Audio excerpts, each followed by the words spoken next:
Hello students and welcome back to channel Siraj Shaikh D study. आज lease and hire purchase का lecture number 1 होगा, जिसमें हम कवर करेंगे लीजिंग एंड हायर परचेज का फर्स्ट सम। स्टार्ट करेंगे आज का क्लास।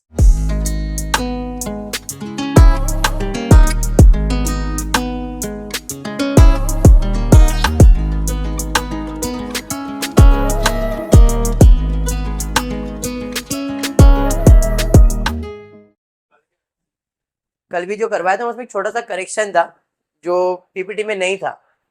फिर आज जब दूसरा सम मैंने पीपीटी का देखा ना, तो उसमें सम देखा मैंने करेक्शन है, तो कल का सम भी और आज का सम भी दोनों वापस एक बार ले रहा हूं। आज पहले नया सम करवाता हूँ, फिर कल जो सम किया था वापस करें।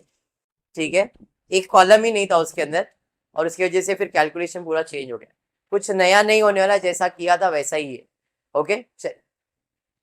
Leasing and hire purchase. Leasing का मतलब भाड़े पे देना, हायर परचेज मतलब उस चीज को परचेज कर लेना, लेकिन पैसा नहीं है तो आप उसे इंस्टॉलमेंट में परचेज करते हो। ओ मैडम बगुन गया इतना था। तो लीजिंग का मतलब है वो चीज को कि अपने को प्रॉपर्टी को भाड़े पे लेना बेटर है क्या उस प्रॉपर्टी को परचेज करना बेटर है। अब वो डिसीजन कैसे होगा, तो वो डिसीजन होगा आपके पैसे पे।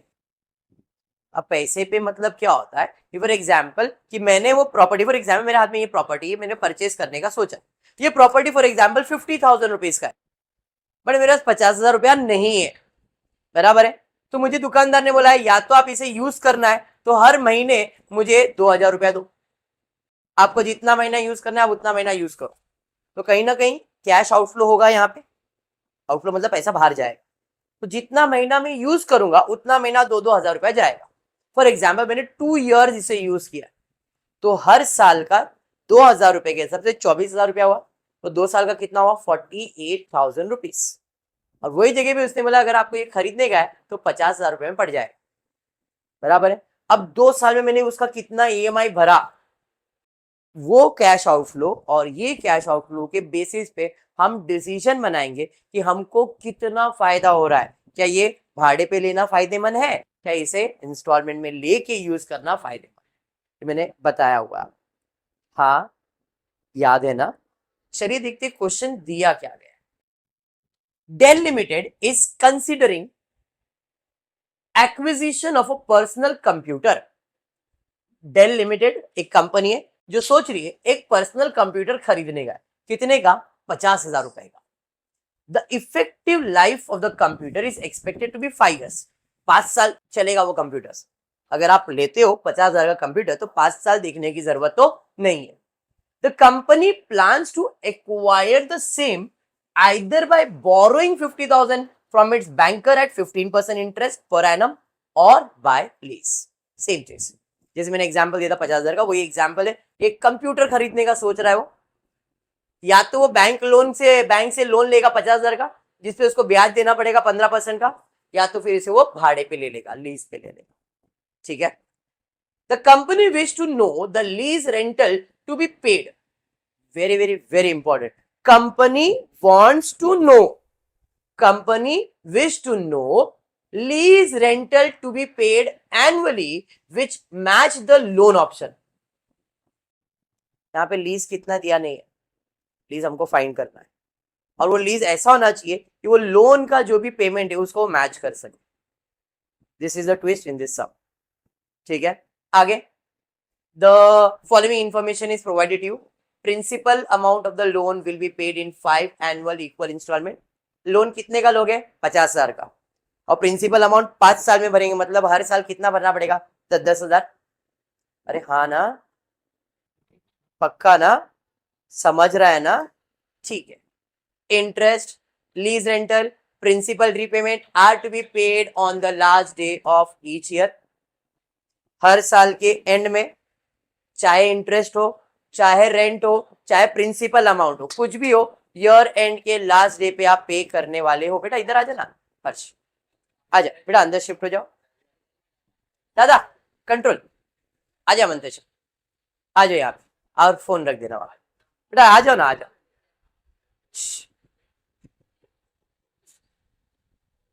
हाँ हाँ ठीक है, कभी कभी जाता है तो कॉलेज मालूम है मेरे को। बैठ कर, यहां तक क्लियर है। आगे, the full cost of computer will B return of over a effective life of the computer on straight line depreciation. कौन से बेसिस पे बोला है? स्ट्रेट लाइन बेसिस पे। And the same will be allowed for tax purpose, और ये same चीज tax के लिए भी यूज किया जाएगा। आगे, the company effective tax rate is 40% and after tax cost of capital 18। Cost of capital मतलब value for money, PV factor, कितना परसेंट है? 18%। कंप्यूटर विल बी सोल्ड, हाँ बाबा 8%। Computer will be sold for 1500 at the end of 5th year. मतलब 5 साल के बाद वो कंप्यूटर को अगर बेचेंगे भी तो भी अपने को कितना पैसा मिलने वाला है? 1500 रुपया मिलने वाला है। The commission on such sales is 9% on the sales value and the same will be paid। और ये कंप्यूटर बेचने में कमीशन भी पे करना है, कितना परसेंट? 9%। और जो उसने बोला है कमीशन उसको अपने को देना भी पड़ेगा। You are required to compute annual lease rental payable। हमको फाइंड करना है कि पूरे साल में कितना रेंट पे करना है, annual lease rent payable by beta limited, which will result in indifference to the loan options. कोई नहीं, सबसे पहला कल जो आपने एक चार्ट देखा था, क्या बताया था मैंने? हम कैलकुलेट करेंगे कितना अमाउंट पे करना है, प्रिंसिपल कितना, इंटरेस्ट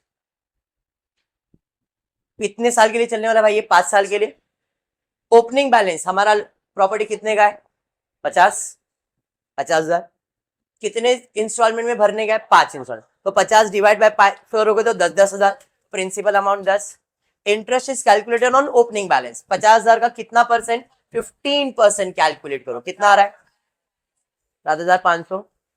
प्रिंसिपल प्लस इंटरेस्ट करेंगे तो इंस्टॉलमेंट आ जाएगा 10 प्लस 7,500, 17,500। क्लोजिंग बैलेंस कितना? 40,000, क्योंकि इसमें से प्रिंसिपल माइनस होता है, जो उधर का क्लोजिंग वो यहाँ का ओपनिंग। ये हम इंटरेस्ट का कैलकुलेशन कर रहे हैं क्योंकि अपने को सेकंड टेबल में काम आता है। 40 प्रिंसिपल 10, 40,000 का 15%, 10 और 16 6, 16,000 EMI आ गया। 40 में से 10 गया तो 30,000। बराबर है ना? याद आ रहा है ये सारी चीजें? 10,000 15% बराबर है 10 में से, सॉरी 30 में से 10 गया 20, 10 फिर से 20 का 15%, 13,000 EMI होगा। बराबर है 20 में से 10 तो 10 वापस इधर आएगा। 10,000 पे 15%, 1,500, 11,500। कुछ बैलेंस है क्या? ये बेसिक था पक्का। फिर सेकेंड टेबल बना रहे थे, अगर आपको याद होगा तो लीज, बट यहाँ पे लीज मालूम है क्या अपने को? नहीं। तो लीज का कैलकुलेशन करने के लिए इधर अमाउंट कैसे कैलकुलेट किया ये सब जाने दो, इधर पहले आता हूँ फिर उसके पास जाता हूँ, क्योंकि एनिमेशन उसको पहला दे दिया गया। यहाँ पे आता हूँ टेबल की तरफ, जरा ध्यान दें। टेबल यहाँ पे था कि ये प्रॉपर्टी कितने साल चलने वाला है? 5 साल। मतलब जो आपका कैलकुलेशन रहेगा वो 5 ईयर्स के लिए रहेगा। इंटरेस्ट फॉर 5 ईयर्स कितना है मालूम है? 7,500, 6,000, 4,000, 3,000, 1,500।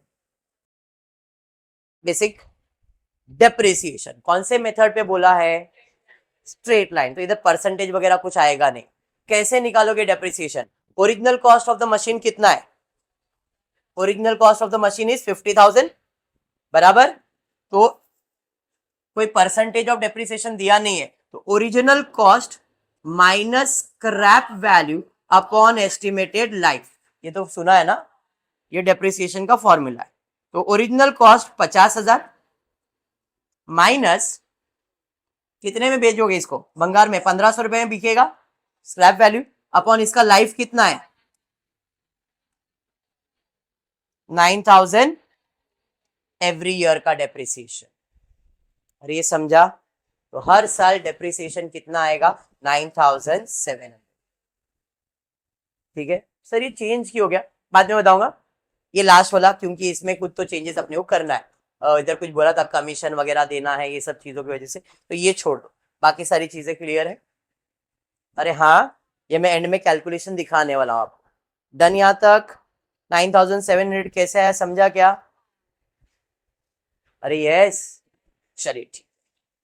टोटल एक्सपेंस कितना होगा? 7,500, 9,700 कल किया है ये। 6,000, 9,700, 4,500 बराबर है। प्लस करो कितना आ रहा है, देखो कितना आ रहा है। कंफ्यूज हो गए अभी। सर 8335 कैसे आया? किसी को डाउट होना चाहिए ये। अच्छा, और कमीशन वगैरह भी तो है।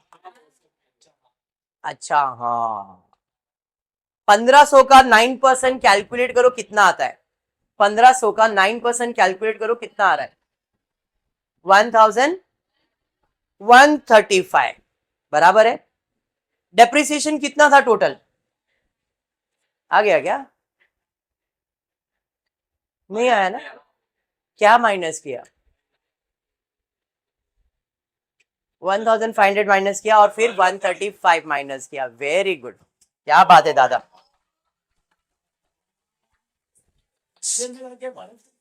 9700 टोटल मेरा डेप्रिसिएशन था, बराबर है। स्क्रैप वैल्यू कितना मिलने वाला है, कितना आ रहा है? 135 रुपए तो कमीशन देना पड़ेगा ना मुझे।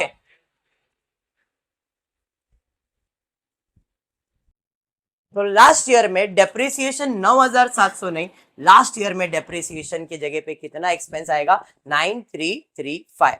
एक्चुअल में डेप्रिसिएशन 9700 ही होना चाहिए था, बट वो प्रॉपर्टी तो स्क्रैप हो गया। स्क्रैप हुआ तो डेप्रिसिएशन 9700 ही इधर दिखाना था मुझे, बट वो प्रॉपर्टी को बेच के मैंने इनकम तो कमा लिया। कितना कमाया? 1500 रुपया, बराबर है। तो 9700 के लॉस में 1500 तो मैंने कमा लिया, तो एक्चुअल में लॉस कितना हुआ? 9200, सॉरी 8200 का ही, बराबर। प्लस कमीशन देना पड़ा 9% का। अरे हाँ, तो कमीशन मैंने कैलकुलेट किया, किस पे कैलकुलेट करूंगा? जितने में बेचा उतने में। तो 1500 का 9% कैलकुलेट करो, 135 आया ना। तो 8200 तो लॉस था ही, प्लस कमीशन भी देना पड़ा, तो एक्चुअल में मेरा लॉस कितने का हुआ? 8335, वो है ये अमाउंट। समझ में आया आपको? क्लियर? फर्क समझा? अब 1500 और 8335 टोटल प्लस करके चेक करो कितना आ रहा है। समझा ये टोटल एक्सपेंसेस? हाँ या नहीं? तो कुछ नया चेंजेस अभी तक तो नहीं है, कल मैंने लेक्चर लिया था ऐसे ही पढ़ाया था, बराबर। तो वापस से एक बार, ओपनिंग वैल्यू था, लोन लिया है, principal amount, interest, EMI, balance, बराबर। ये चार्ट के पास बाद में जाता हूं मैं, क्योंकि कल ये सेकंड चार्ट बन गया था भाई, लेकिन ये कल पहले दिया था रेंट, इस क्वेश्चन में रेंट दिया नहीं। हम ये चार्ट पहले सॉल्व करेंगे और फिर उधर जाएंगे। इंटरेस्ट लिया, डेप्रिसिएशन लिया, टोटल एक्सपेंसेस, टैक्स शील्ड कितना परसेंट है? तो अब जो भी टोटल एक्सपेंस आया है इसका 40% कैलकुलेट करो। चलो फटाफट कैलकुलेट करो कितना आ रहा है। हाँ, टैक्स रेट, शील्ड मतलब नहीं, tax rate, only tax calculate करो, उसके बाद बता दो बाद में क्या है वो। कितना आ रहा है इस पे? यहां तक क्लियर? क्लियर है 100%? हाँ, कल जब मैंने लेक्चर लिया था उसमें एक गलती क्या हो गई थी, टोटल एक्सपेंसेस लिया, टैक्स शील्ड निकाला, फिर हमने इंस्टॉलमेंट लिखा था, अगर आपको याद हो तो, और हमने टैक्स शील्ड को इंस्टॉलमेंट से माइनस किया था, नेट कैश निकाला, ऐसा ही कुछ किया था। हाँ, बट उधर गलती ये थी कि देखो ये मेरा एक्सपेंसेस है, ये एक्सपेंसेस मेरा टैक्स इतना जाने वाला है, तो मेरा सेविंग कितना होने वाला है? तो 17,200 में 6,880 माइनस करना है। अभी इधर ये कैलकुलेशन आ गया, इसको बाद में देखता हूँ, यहाँ पे आ रहा हूँ, एनिमेशन वहां पे दिया नहीं, माइनस करो, 10,320 आ रहा है। 15,700 में 6,280 माइनस करो, 14,000 में ये माइनस करो, फिर माइनस और फिर माइनस। ये समझ में आया? अब समझो ये है क्या। मेरा टोटल खर्चा था इतना, एक्सपेंसेस, नॉन कैश आइटम, ये मेरा एक्सपेंसेस है, उससे मेरा टैक्स इतना जा रहा है। कितना टैक्स जाने वाला है? अगर इतना खर्चा हुआ तो उसमें टैक्स कितना जाएगा? इतना। मेरा बचेगा कितना? सिर्फ इतना पैसा। एक्सपेंसेस इतना है, अगर मैंने प्रॉपर्टी परचेज कर लिया, अगर मैंने कंप्यूटर परचेज किया, तो उसमें मेरे को इंटरेस्ट का खर्चा आएगा, उसमें मुझे डेप्रिसिएशन का खर्चा आएगा। डेप्रिसिएशन का खर्चा मिला के टोटल मेरा 17,200 का खर्चा है। उसमें मेरा टैक्स कितना जा रहा है? 40%। अगर 40% टैक्स देने के बाद तो मैं देख रहा हूँ कि एक्चुअल में मेरे एक्सपेंसेस कितने हो रहे हैं, तो मेरा एक्चुअल में एक्सपेंसेस सिर्फ इतना ही है, क्योंकि टैक्स तो सबको देना ही पड़ेगा। This is my actual expenses, या तो आप इधर सेविंग वर्ड यूज किया है, बट मेरा खर्चा इतना होने वाला है ये प्रॉपर्टी परचेज करने के बाद। क्लियर है? अरे हाँ, ईएमआई मैंने भरा इतना, किधर गया, 17,516, ये मेरा कैश आउटफ्लो है, जबकि मेरे को इससे बचने वाला कितना है, 10,000। एक्चुअल में नेट कैश फ्लो कितना, मतलब पैसा बाहर कितना गया, 10,320 में 17,500 मेरा खर्चा हो रहा है, तो बच रहा कितना है मेरे पास कैश आउटफ्लो, माइनस करके देखो इतना अमाउंट आ रहा है कि नहीं, 10,320 minus 17,500। This is my cash outflow, मतलब ये मशीन खरीदने में इतने का हफ्ता जा रहा है, इतना मैं उसमें बचा रहा हूं, तो मेरा एक्चुअल में पैसा कितना जा रहा है, आउटफ्लो इतना ही जा रहा है। ऐसे मैंने सबको माइनस करके निकाला। क्लियर हुआ अभी? हाँ, डिस्काउंटिंग फैक्टर 8%, 8% का वैल्यू निकाला। ये कैसे निकालते हो, 1 डिवाइड बाय 108, देखो equal to equal to equal to equal to करते देखो ये वैल्यूज आएंगे। अब जो भी कैश आउटफ्लो है उसको इससे मल्टीप्लाई किया, तो अगर मैंने ये प्रॉपर्टी परचेज किया है तो 5 साल में 24,803 is my cash outflow. Bouncer, कल का लेक्चर हुआ है तो फिर मेरे हिसाब से कनेक्शन मिलेगा, वापस एक बार करवाता हूं, ध्यान देना, यहां तक तो कोई इशू नहीं रहेगा।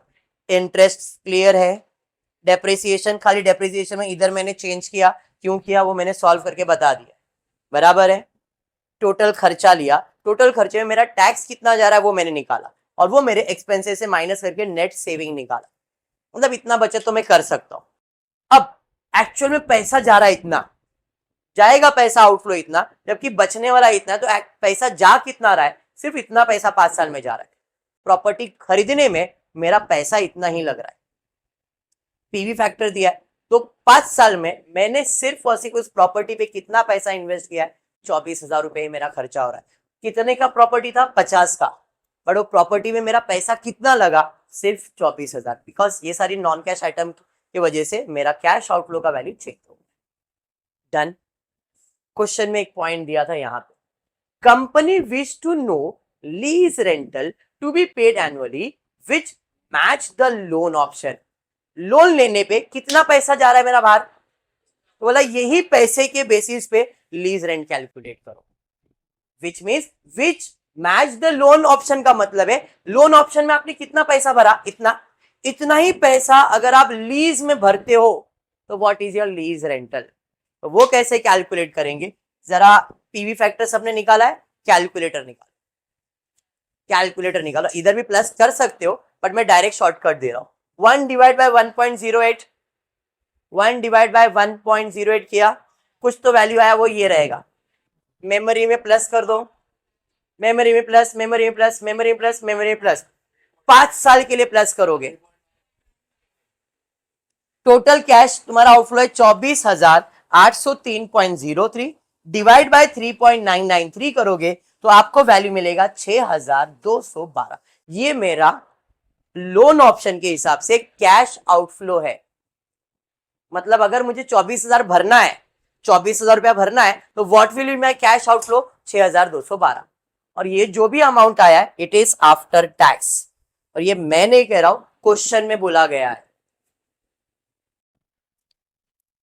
ये अमाउंट क्या था, आफ्टर टैक्स सीधा, तो ये अमाउंट जो आया ये आफ्टर टैक्स है, इसका मतलब यहां पे जो मैंने कैलकुलेशन किया हुआ है ये है cash outflow after tax, and tax का रेट कितना परसेंट है, बराबर।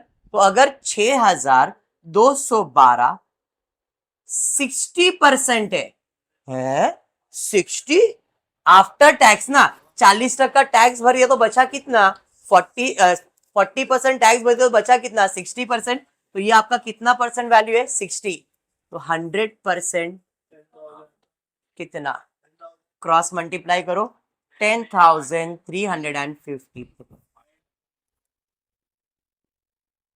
मेरे को 4141 की बात की, तो क्वेश्चन में पूछा था फाइंड लीज रेंटल,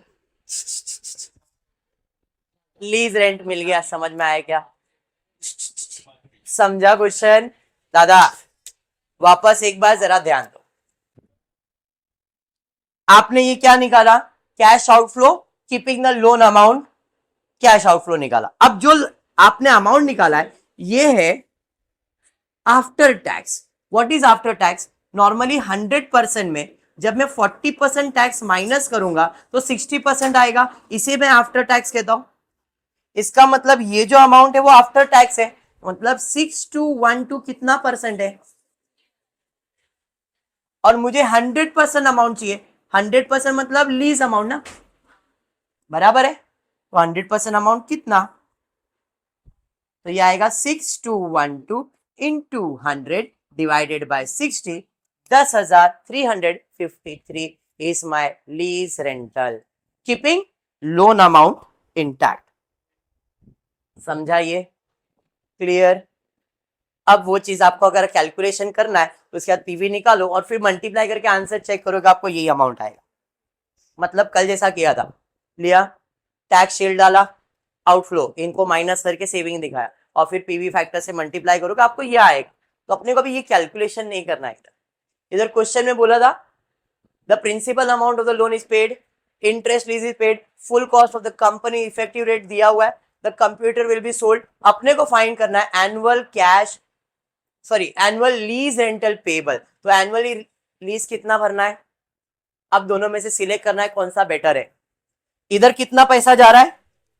सर इधर भी 24 जाएगा। मैं लगा नहीं, टोटल कैश आउटफ्लो कितना जाएगा? 6212 कितने साल में जाएगा? 5 साल में। तो अगर 5 साल में जाएगा तो इसका वैल्यू कितना आ रहा है? 31,060।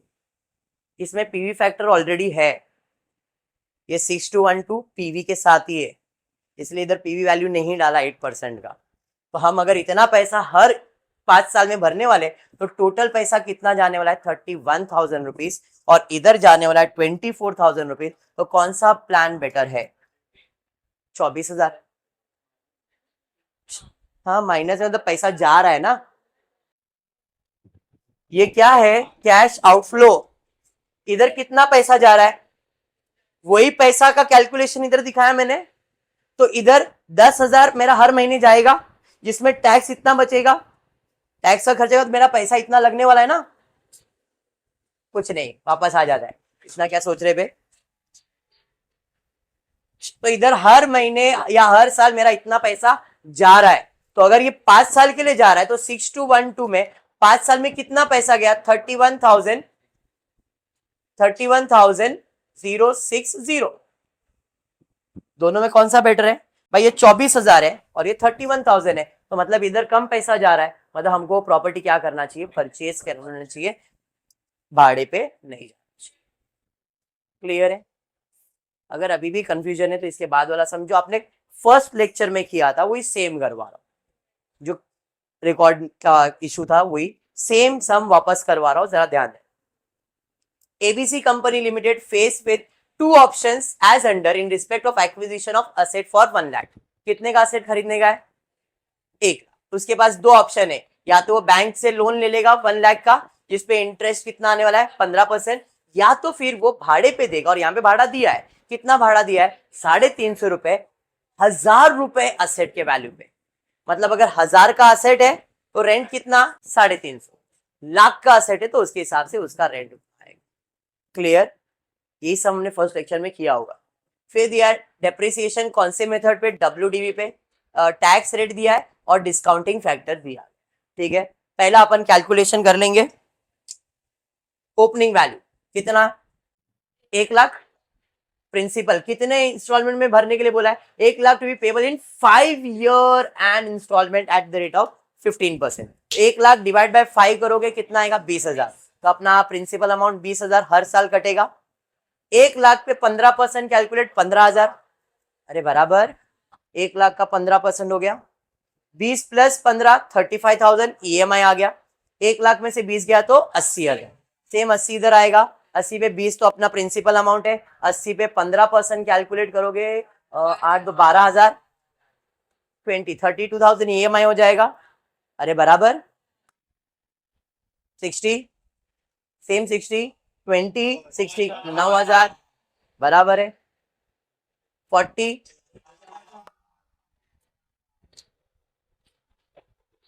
ज्यादा फास्ट हो गया। यहां तक क्लियर हो गया, पिछले समय भी सेम। अब यहां पे ये ऑप्शन पहले सॉल्व कर सकते, क्यों? पिछले इसमें अपने को रेंट नहीं मालूम था, यहाँ पे रेंट मालूम है। कितना रेंट है? 350 पर 1000। 1000 रुपया अगर प्रॉपर्टी का वैल्यू है तो रेंट कितना है तुम्हारा? 350। मेरे प्रॉपर्टी का वैल्यू 1,00,000 है तो रेंट कितना? क्रॉस मल्टीप्लाई करेंगे, आपका रेंट कितना आ गया? तो लीज रेंट मेरा 35,000 पूरे 5 साल के लिए सेम होगा। टैक्स शील्ड कितना परसेंट है? 30%। 35,000 का 30% बराबर 35 में 10,500 माइनस कर देंगे। डिस्काउंटिंग फैक्टर कितना परसेंट? पिछले सम में क्यों नहीं किया डिस्काउंटिंग फैक्टर? बिकॉज जो अमाउंट था वो ऑलरेडी डिस्काउंटिंग के साथ आया था, हमने 24,000 ऑलरेडी डिस्काउंट करके दिया था, इसलिए वहां पे डिस्काउंटिंग का कैलकुलेशन नहीं दिखाया मैंने। समझा ये? चलिए 16% मतलब 1 डिवाइड बाय 1.6, 1 डिवाइड बाय 1.6 0.862। ऐसा आपको 5 साल के लिए इक्वल्स टू करके करना है। मल्टीप्लाई करोगे, यहां पे कितना पैसा जा रहा है? 80,000 रुपए आउटफ्लो है, ये पैसा जा रहा है। कल मैंने बोला था स्पेसिफिकेशन नहीं है, बट यहाँ पे अभी स्पेसिफाई हुआ, नेट कैश आउटफ्लो इतना जाने वाला है। तो ये कितना पैसा जा रहा है? 80,000 रुपए अगर भाड़े पे ले रहे हो तो। अगर खरीद रहा हो तो खर्चा 10 साल का दिखा रहा हूं, बिकॉज क्वेश्चन में बोला है over a period of 10 years. Computer 5 साल का ही था, उसका लाइफ भी 5 साल था, इसलिए वहां पे कैलकुलेशन 5 ईयर्स था। बट यहाँ पे ऐसा बोला नहीं कि इसको बेच रहे आप, तो ये 5 साल भी चल सकता है, 10 साल भी चल सकता है, 20 साल भी चल सकता है, डिपेंडिंग क्वेश्चन में। अगर जब तक प्रॉपर्टी नहीं बेचा है तब तक उसका कैलकुलेशन चलने वाला। इधर उसने बोला है limit your restriction till 10 years only, इसलिए हमने 10 साल का ही कैलकुलेशन दिखाया। तो क्लियर हुआ? पहले 5 साल खाली इंटरेस्ट आएगा, 15,000 12,000 9,000 6,000 3,000। उसके बाद तो प्रॉपर्टी खरीद लिया तो कोई इंटरेस्ट आएगा क्या? डेप्रिसिएशन तो जितना साल यूज करोगे उतना साल आएगा। और ये कौन से मेथड पे बोला है? WDV मेथड पे। तो अपने प्रॉपर्टी का वैल्यू कितना है भाई? 1,00,000। 1,00,000 पे 15% कैलकुलेट करोगे 15,000। तो 1,00,000 में 15,000 माइनस करेंगे 85। फिर सेकेंड ईयर पे 85 पे 15% कैलकुलेट करोगे। ऐसे आपको कितने साल के लिए कैलकुलेट करने का है? समझ में आया? क्लियर? अब वही सेम चीज इधर लिख दोगे, फर्स्ट ईयर का depreciation, second year, third year, fourth year, fifth year, ऐसे कितने साल के लिए जाने वाला है। समझा? अब दोनों को ऐड करेंगे, that will be my total expenses. Total expenses सबको ऐड किया। क्लियर? टैक्स निकाला इसके ऊपर, ये भी कल आपने सब किया हुआ है, यहां तक कुछ भी चेंजेस मैंने नहीं किया। चेंज यहाँ पे आया नेट सेविंग, कल नहीं किया था इसलिए वो सम रिकॉर्ड भी किया बट मैंने पोस्ट नहीं किया। यहाँ पे आता हूँ, अब 30 में 9,000 माइनस करूंगा तो नेट सेविंग कितना आने वाला है? समझा क्या नया कॉलम ऐड किया मैंने? इंस्टॉलमेंट आपको मालूम है, वो भी 5 साल के लिए लेगा, उसके बाद इंस्टॉलमेंट आएगा क्या? नहीं। तो अब पहले साल पैसा जा रहा है 35, लेकिन बच रहा कितना है? सिर्फ 21, तो भी नुकसान ही है मेरे को, मतलब कैश आउटफ्लो है माइनस में 14। माइनस करके देखो, बराबर ना? सेम माइनस करोगे और यहां से पॉजिटिव चालू हो जाएगा, क्योंकि यहां पे तो कोई इंस्टॉलमेंट नहीं है, मतलब जो भी बच रहा है मेरा पूरा का पूरा सेविंग है। क्लियर? डिस्काउंटिंग फैक्टर कितना परसेंट बोला हुआ है? 16%। तो पहले 5 साल का तो मेरे को मालूम ही है, फिर इक्वल्स टू करते जाओ, रिमेनिंग 10 ईयर्स का आपको वैल्यूज मिल जाए। ठीक है? मल्टीप्लाई करेंगे, यहां पे सारे नेगेटिव आंसर है, यहां से पॉजिटिव आंसर है। यहाँ पे पैसा बच रहा है, यहाँ पे पैसा जा रहा है। एक्चुअल में अगर माइनस में आ रहा है आंसर तो पैसा जा रहा है, और पॉजिटिव आ रहा है मतलब पैसा बच रहा है। तो जरा इधर टोटल करना, तो आपके पास पॉजिटिव में शायद आंसर आ रहा है 40, मतलब यहाँ पे पैसा बच रहा है और नेगेटिव आ रहा है 12,000 10,000 9,000 8,000 7,000 1,000 1,000 1,000, तो नेगेटिव आएगा, माइनस में आएगा। मतलब इधर पैसा जा रहा है 42,000 और इधर पैसा जा रहा है 80,000। इसमें ज्यादा जा रहा है, रेंट में 80 जा रहा है 5 साल में, और इधर 10 साल में अपने को सिर्फ और सिर्फ 42 जा रहा है। मतलब कौन सा बेटर रहेगा? लीज बेटर रहेगा, lease sorry hire purchase better रहेगा। समझ में आया क्या? क्यों? क्योंकि 10 साल में सिर्फ 42,000 रुपीज या आउटफ्लो है माइनस में, जबकि यहाँ पे 5 साल में 80,000 जा रहा है, और 5 साल लूंगा तो और ज्यादा जाएगा। फर्क समझ में आया? बोल क्या डाउट है? हाँ, इसका लाइफ चलने वाला 10 साल तक। हाँ, इधर तो रिलीज 5 साल के लिए, क्योंकि अपने को बोला है ना रीपेबल इन 5 ईयर, तो 5 साल में मेरे को कितना पैसा खर्चा होने वाला है उसका कैलकुलेशन है। ठीक है, और यहाँ पे उस पर बोला है रिस्ट्रिक्शन फॉर 10 ईयर्स, इसलिए हमने इसका 10 साल का कैलकुलेशन दिखाया। अगर ये नहीं बोलता तो 5 साल के अंदर हम कंपेयर करते। ठीक है, 5 साल का भी तुम करोगे ना तो भी इधर कम पैसा जाएगा और इसमें ज्यादा ही पैसा जाएगा। क्लियर हुआ? अभी समझा कंसेप्ट क्या है? तो लीज एंड हायर परचेज का टेबल मैंने कॉमन ही रखा है। कैसा डिफिकल्ट सम भी आएगा तो यही टेबल रखो, ताकि आपको टेबल बाय ऐड करने की जरूरत नहीं है। ये हुआ डायरेक्ट मेथड, जिसमें आपने इंटरेस्ट और इंस्टॉलमेंट। ट्विस्ट टर्न्स क्या रहता है, कभी कभी क्वेश्चन में ईएमआई दे देगा, क्वेश्चन में ईएमआई दे देगा और बोलेगा इंटरेस्ट और प्रिंसिपल अमाउंट फाइंड करो। ये ट्विस्ट आएगा। इधर कुछ भी ट्विस्ट नहीं आएगा, इस टेबल में कोई चेंजेस नहीं होंगे। चेंजेस यहाँ पे होगा इंटरेस्ट का कैलकुलेशन में, ईएमआई के कैलकुलेशन में, इधर थोड़ा चेंज करेंगे और फिर यहाँ पे डेप्रिसिएशन का मेथड डब्ल्यूडीवी के जगह पे एसएलएम कर देंगे और कुछ नहीं। समझा? दोनों सम क्लियर हुआ अभी? पक्का? तो आज इतना ही करता हूँ। फिर वीडियो पसंद आया तो प्लीज वीडियो को लाइक कर देना, फ्रेंड्स ग्रुप में शेयर करना, चैनल को सब्सक्राइब करना। Thank you for watching the video.